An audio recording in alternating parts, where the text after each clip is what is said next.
हरे कृष्णा। राधे राधे भक्तों, सभी को पुत्रदा एकादशी की हार्दिक शुभकामनाएं। पुत्रदा एकादशी का व्रत इस बार हमें 21 जनवरी को रखना है। 21 जनवरी को पुत्रदा एकादशी आ रही है, जो कि पौष मास के शुक्ल पक्ष की एकादशी है। हर एकादशी के तरह इस एकादशी का भी मैं आप सभी के लिए ये महात्म्य लेकर प्रस्तुत हूँ। आप सभी सावधानी पूर्वक भगवान श्री हरि कृष्ण एवं नारायण का ध्यान करते हुए, उनके चरणों का स्मरण करते हुए, अक्षत इस दिन वर्जित है, तो आप सभी अपने हाथ में पुष्प व तिल लेकर के बैठकर भगवान के इस महात्म्य को श्रवण करें। सबसे पहले भगवान कृष्ण बोले, हे धर्मपुत्र, पौष मास के शुक्ल पक्ष की एकादशी का नाम पुत्रदा है। पुत्र की कामना पूरी करने वाली यह एकादशी है। इसके महात्म्य की कथा ऐसे है। एक समय भद्रावती नगरी में एक संकेतमान राजा राज्य करता था। उसकी स्त्री का नाम शैव्या था। विश्व विभूतियों से भवन भरा था। द्वार पर चिंतामणियों का प्रकाश था, परंतु राजा की आंखों में अंधेरा सा प्रतीत होता था, कारण कि उसके कोई संतान या पुत्र नहीं था और वह स्वर्ग में के सुखों को नरक के समान कहता था। पुत्रेष्टि यज्ञ हजारों किए, परंतु एक भी सफल ना हुआ। देवताओं को लाखों बार प्रणाम कर आशीर्वाद मांगा, पर पुत्र सुख ना मिला और पुत्र के प्रेम से वंचित रहा।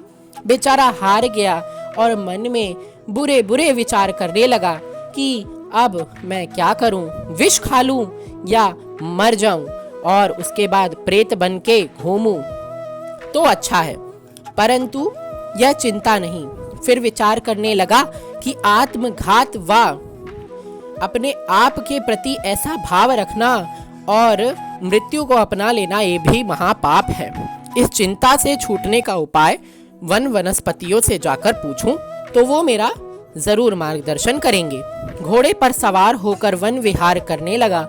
पशु पक्षियों इत्यादि जीवों को अपने पुत्रों के साथ खेलते हुए देखा, तब मन में कहने लगा, मेरे यह सौभाग्य नहीं है कि जैसे ये पशु पक्षी अपने पुत्र के साथ खेल रहे हैं, मैं भी अपने एक पुत्र के साथ खेल पाऊं। आगे चला तो एक सरोवर मिल गया। उसमें मछलियां, मेढक इत्यादि संतानों के साथ विलास कर रही थी। सरोवर के चारों तरफ मुनि का आश्रम था।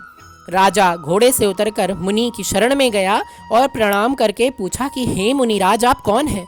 मुनि बोले, हम विश्व के देवता हैं।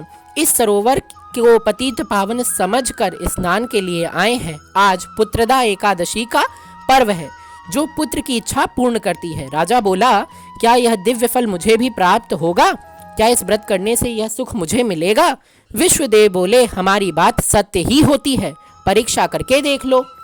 राजा ने श्रद्धा से पुत्रदा एकादशी का व्रत रात्रि को जागरण किया। प्रातः काल उठकर भवन को चला गया। 9 मास के बाद उसकी पत्नी ने एक सुंदर पुत्र को जन्म दिया।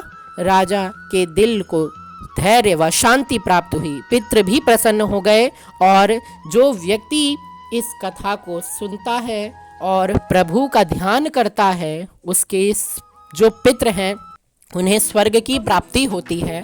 और मात्र इस पुत्रदा एकादशी को धारण करने वाला व्यक्ति भगवान के कृपा से संतान के जो सुख को प्राप्त करता है।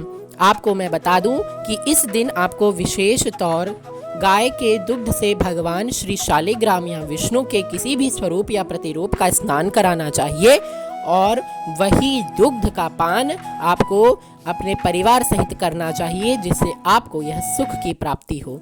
तो बोलिए श्री विष्णु भगवान की जय, एकादशी महारानी की जय, वृंदावन बिहारी लाल की जय। आशा करता हूँ आपको यह एकादशी की महात्मा अच्छी लगी हो। राधे राधे।